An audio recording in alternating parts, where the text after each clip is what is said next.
Nagsisimula ang pelikula sa loob ng isang chartered na eroplano kung saan ang YouTuber na si Cole Turner ay kakagising lang. Nasa banyo siya, naghahanda para sa tila isa na namang abalang araw ng paggawa ng content. Bagamat mukhang masaya at glamorous ang lahat sa panlabas, malinaw na nararamdaman ni Cole ang bigat ng pagiging isang full-time influencer. Hinahanda niya ang sarili at lumalabas mula sa banyo bilang ibang tao, isang masigla at puno ng enerhiyang persona. Ang hirap ng buhay natin, pare, wala tong sinabi sa mga Monero. Pagkatapos nito, mas nalalantad ang online persona ni Cole, isang sikat na vlogger na may milyon-milyong taga-subaybay sa kanyang channel na Escape Real Life. Gumagawa siya ng mga vlog tungkol sa mapanganib na mga stunt na hinahamon ng kanyang mga subscriber na gawin niya. Nakagawa na siya ng mga nakatutuwang bagay tulad ng pagpapalibing ng buhay at pagpasok sa isang kulto. Ngayon, para ipagdiwang ang ika-10 buwan na anibersaryo ng kanyang channel, nagpaplano siya ng isang malaking event. Kasalukuyan siyang nasa biyahe papuntang Russia kasama ang kanyang kasintahan na si Aaron, ang kanyang matalik na kaibigan, at PR skater na si Thomas, pati na rin ang iba pang kaibigan tulad nina Dash at Samantha. Ayon kay Dash, may kaibigan siyang mayamang Ruso na nagngangalang Alexei na nais hamanin ng grupo sa isang escape room. Dagdag pa niya, kakaiba ang challenge na ito at espesyal na idinisenyo para sa kanila. Masayang ibinahagi ni Cole sa kanyang mga taga-subaybay ang tungkol sa paparating na Russian escape room experience, na ilo-livestream niya para mapanood ng lahat. Ilang oras ang lumipas, dumating sila sa Moscow International Airport kung saan agad na nagpasimuno ng kalokohan si Dash. Pumasok siya sa conveyor belt ng baggage claim at nahuli ng airport security. Ngunit bago siya madala sa kustodiya, isang mayamang lalaki ang gumamit ng kanyang impluensya upang palayain siya. Ang lalaking yun ay si Alexei, ang taong nag-sponsor ng kanilang trip. Nakikita kong lahat kayo ay medyo tanga. Mabuti yun, biro ni Alexei. Di nagtagal, pinangunahan ni Alexei ang grupo papunta sa kanyang marangyang villa at nagbigay ng welcome toast para sa kanila. Pagkatapos nito, pumunta sila sa isang eksklusibong club at nag-enjoy sa gabi ng kasiyahan. Dahil sa mataas na energy mula sa kanilang masayang gabi, nag-livestream si Cole. Ngunit agad itong naantala nang lapitan siya ng dalawang kinakabahang fangirls. Malugod silang tinanggap ni Cole at isinama pa sa kanyang vlog. Ngunit hindi niya napansin na habang abala siya, ang kasintahan niyang si Aaron ay hinaharas sa bar. Hindi hanggang sinermonan siya ni Thomas na kumilo si Cole. Agad siyang tumakbo para tulungan si Aaron. Ngunit lalo lang tumindi ang tensyon. Maging si Alexei, nakilala sa kayamanan at impluensya, ay mukhang ninervyos dahil ang dalawang lalaking nang haharas ay tila miyembro ng Russian mob. Kinuha ni Alexei ang kanyang kutsilyo upang takutin ang isa sa mga mobsters. Ngunit naglabas din ng baril ang isa pa. Sa kabutihang palad, dumating ang mga security personnel sa tamang oras at pinalayas ang dalawang lalaki. Pagkatapos ng insidente, imbes na kumustahin si Aaron, iniisip pa ni Cole kung na-videohan ba ang nangyari. Labis itong dinamdam ni Aaron, na sinabing mas iniintindi lamang ni Cole ang kanyang kasikatan. Oo nga, sagot ni Cole. Kinagabihan, napag-isipan ni Cole ang mga sinabi ni Aaron at napagtanto niyang tama ang kasintahan. Gusto niyang bumawi sa kanyang pagkakamali kaya nagdesisyon siyang maglaan ng oras para kay Aaron. Maaga kinabukasan, sila ay sinundo ng driver ni Alexei, na agad nang nagpakita ng kakaibang kilos. Ayaw nitong ihatid sila sa lugar na gusto nilang puntahan dahil inutusan daw siya ni Alexei na dalhin sila sa ibang lugar. Gayunpaman, nang igiit ni Cole na mag-sightseeing muna sila, pumayag ang driver na hayaan silang maglibot. Binigyan pa nito si Cole ng nakatuping pera dahil wala siyang dalang Russian ruble. Pagkatapos nito, ipinakita ang isang romantikong montage ng magkasintahan na nag-e-explore sa lungsod. Nagtapos ito nang sila ay pumasok sa isang lokal na restaurant. Lingid sa kanilang kaalaman, mayroong pulang papel na nakasingit sa perang ibinigay ng driver. Nahulog ito sa sahig nang ilabas ni Cole ang pera. Ilang saglit pa, lumapit ang waiter sa kanila at sinabing bayad na ang kanilang pagkain. Courtesy ni Alexei. Dagdag pa niya, naghihintay ang driver sa labas ng entrance. Nabahala si Cole nang maisip niyang minamanmanan sila ni Alexei. Habang paalis sila, ibinigay ng waiter kay Cole ang pulang papel na nahulog kanina. Pagkatapos nito, dinala na sila pabalik sa hotel, kung saan nakasama nila ang kanilang mga kaibigan. Buong grupo ay isinakay sa sasakyan papunta sa eksklusibong escape room na inihanda para sa kanila. Bago magsimula, sinabi ni Alexei na huwag magpanik at ipinaliwanag niyang lahat ng makikita nila ay peke, kahit mukha itong totoo. Samantala, nag-livestream si Cole sa huling pagkakataon bago simulan ang laro, at ipinangakong lahat ng mangyayari sa loob ng escape room ay mapapanood ng kanyang mga fans gamit ang security camera. Pagkatapos nito, pumasok ang dalawang lalaking nakasuot ng gas mask kasama si Alexei, na nagkunwaring tagapagsalin. Ipinaliwanag niya ang konteksto ng escape room, sila ay nasa Bolshevik prison, kung saan ikinukulong, tino-torture, at pinapatay ang mga kalaban ng estado. Ang pangunahing layunin ay palayain ni Cole ang kanyang mga kaibigan bago maubos ang oras. Bawat isa sa kanila ay tinakpan ng ulo gamit ang mga sako at dinala sa kani-kanilang posisyon sa escape room. Si Cole ay inilagay sa isang selda ng bilangguan kasama ang bangkay ng isang hubad na sundalong Ruso. Ilang sandali pa, nagsimula ang timer, at may isang oras si Cole upang tapusin ang misyon. Agad niyang nilapitan ng isang nakalak na pinto na may daan papunta sa silid kung saan nakulong ang kanyang mga kaibigan. Nakita rin niya ang isang pulang X na marka sa tiyan ng bangkay at naisip niyang kailangan niya itong buksan. Kinuha ni Cole ang kutsilyo na nakalagay sa malapit at gumawa ng hiwa sa pulang marka. Isinuksok niya ang kanyang kamay sa loob ng katawan at hinanap ang susi sa may tiyan. Nang matagpuan niya ito, ginamit niya ito upang buksan ang pinto papunta sa susunod na silid. Subalit, sa pagbukas niya ng pinto, ang nasa likuran niya ay agad na nagsara. Sa kabila nito, nagpatuloy si Cole at natagpuan ang kanyang mga kaibigan sa magkakahiwalay na mga selda.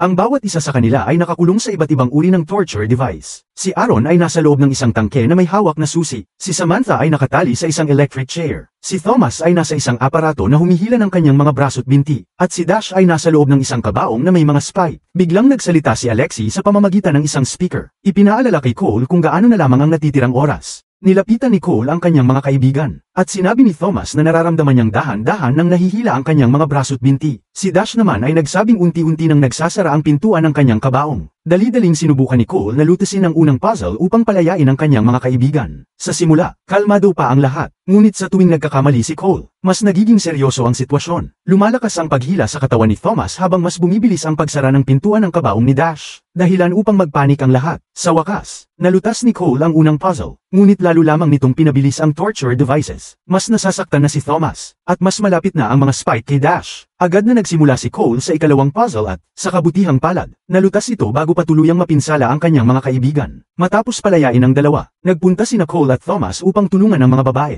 Nilapitan nila si Samantha, na mukhang labis na nahihirapan at nagmamakaawang palayain mula sa electric chair. Ang susunod na puzzle ay ang paggalaw ng isang piraso sa isang bilog na maze nang hindi tumatama sa gilid. Sa tuwing tatama ang piraso sa gilid, nakakuryente si Samantha. Sa simula, inakala ni Dash na laro lamang ito kaya paulit-ulit niyang sinasadyang tamaan ang gilid. Ngunit huminto siya nang ipaalam ni Thomas na talagang nasasaktan si Samantha. Nagpatuloy ang mga lalaki sa paggalaw ng piraso sa maze hanggang makarating sila sa gitna. Sa proseso, patuloy na nakukuryente si Samantha. Ngunit sa huli ay nagbukas ang kanyang selda. Kaagad na sinabi ni Samantha na ayaw na niyang maglaro dahil pakiramdam niya ay tunay na nangyayari ang lahat. Sang-ayon ng lahat na napaka-extreme ng sitwasyon. Kaya sinubukan nilang kausapin si Alexei. Ngunit wala itong sagot. Dito inamin ni Dash na hindi niya talaga gaanong kilala si Alexei. Nagalit si Cole sa revelasyong ito. Iniisip na baka itinanim lang sila sa sitwasyong ito. Ngunit wala ng oras para magtalo dahil mabilis nang napupuno ng tubig ang tangke ni Aaron. Sa kabutihang palad, alam ni Thomas kung paano lutasin ang susunod na puzzle. Ang layunin ay magkaroon ng eksaktong 4 na litro ng tubig gamit ang isang 3 litro at isang 5 litro na tangke. Agad na nalutas ni Thomas ang puzzle, at bumukas ang pinto ng selda ni Aaron. Gayunpaman, patuloy pa rin ang pagtaas ng tubig sa tangke. Sinubukan ni Cole at Thomas na buksan ang tangke mula sa itaas. Ngunit kalawangin na ito at hindi mabuksan. Nagpanik na ang lahat, at nakiusap si Cole na itigil na ang laro. Ngunit muling walang sagot mula sa radyo. Tanda na nag-iisa sila. Kumuha si Cole ng extra gear mula sa sahig at sinimulang hampasin ang tangke. Ngunit nang makita niyang hindi ito mababasag, itinodo niya ang paghampas sa metal sa itaas. Nawalan na ng malay si Aaron. Ngunit sa kabila ng lahat, nagawa ni Cole na buksan ang itaas ng tangke at mabilis nilang hinayla palabas si Aaron. Himala namang buhay pa rin siya, na nangangahulugang natapos na nila ang escape room. Sabik na ang lahat na matapos ang nakakatakot na laro, kaya ginamit nila ang susi ni Aaron upang buksan ang pinto papunta sa waiting room. Subalit sa kanilang pagkagulat, may sariwang dugo na sa mga pader at magulo na ang lahat. Patapos na rin ang timer, na nangangahulugang tapos na ang laro at dapat mayroong samando sa kanila. Napagtanto ng grupo na maaaring napahamak si Alexei habang naglalaro sila. Ayaw nang manatili ng mas matagal, kaya binasag ni Cole ang lock ng waiting room. Dito nila nisalayan ang isang nakakatakot na tanawin. Ang mga empleyado ng escape room ay patay na sa labas, at nakita nilang pinatay sa harapan nila si Victoria, ang kasintahan ni Alexei. Ang pumatay ay isa sa mga mobster mula sa club, at mukhang hindi pa ito tapos. Napaligiran ang grupo ng mga tauhan ng mob at dinala sa isang sasakyan.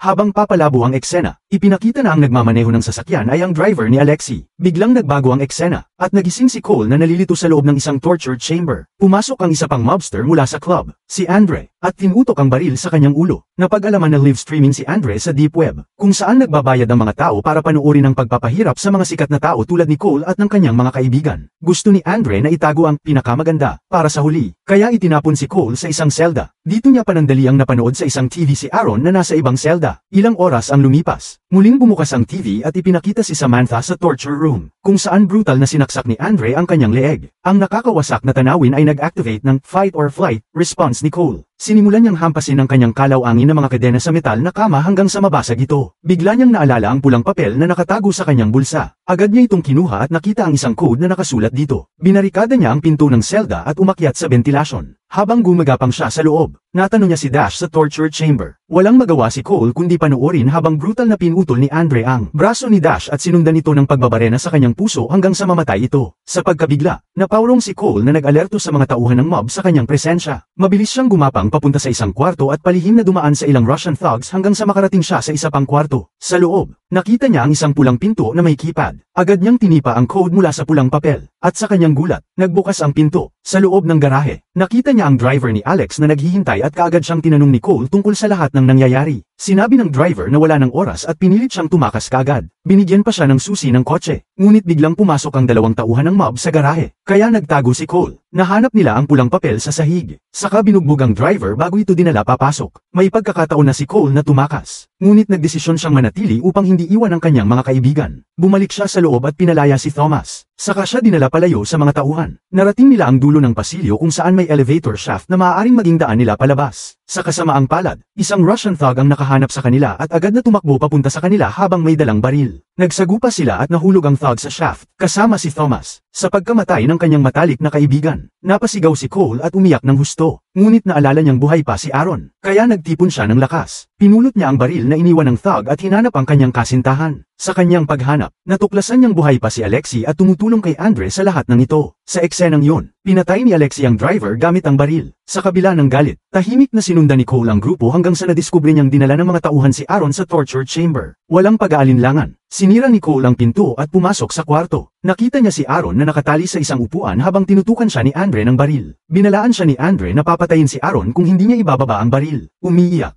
Sinabi ni Aaron kay Cole na ayos lang na mamatay siya. Nagkunwari si Cole na sumusuko, dahilan upang maging kampante si Andre. Sa tamang sandali, binaril ni Cole si Andre. Ngunit bago ito mamatay, nabaril din ni Andre si Aaron sa ulo. Sa gitna ng trahedya, dumating ang dalawang tauhan ng mob at hinayla si Cole papunta sa ibang kwarto. Ngunit mabilis siyang nagtago at nakatakas sa pamamagitan ng bentilasyon. Sa huli, napunta siya sa isang madilim na kwarto kung saan naroon si Alexei. Sa galit, hinampas ni Cole ang ulo ni Alexei gamit ang baril hanggang sa mamatay ito. Biglang bumukas ang mga higanteng screen sa paligid, at ipinakita ang mga video na nagdedetalye ng lahat ng nangyari. Lumalabas na ang lahat ng ito ay isang masusing prank na inorganisa ng mga kaibigan ni Cole para sa ika-10 anibersaryo ng kanyang channel. Ang escape room ay idinisenyo upang gulatin siya. Ilang saglit pa, dumating sina Aaron, Dash, at Thomas. Masaya at excited na batiin si Cole. Ngunit nanlaki ang kanilang mga mata nang makita ang dagwang eksena. Si Cole na nakaupo sa tabi ng bangkay ni Alexei. Habang nagtatapos ang pelikula, ipinakita na ang lahat ng ito ay live stream sa daan-daang libong mga fans ni Cole.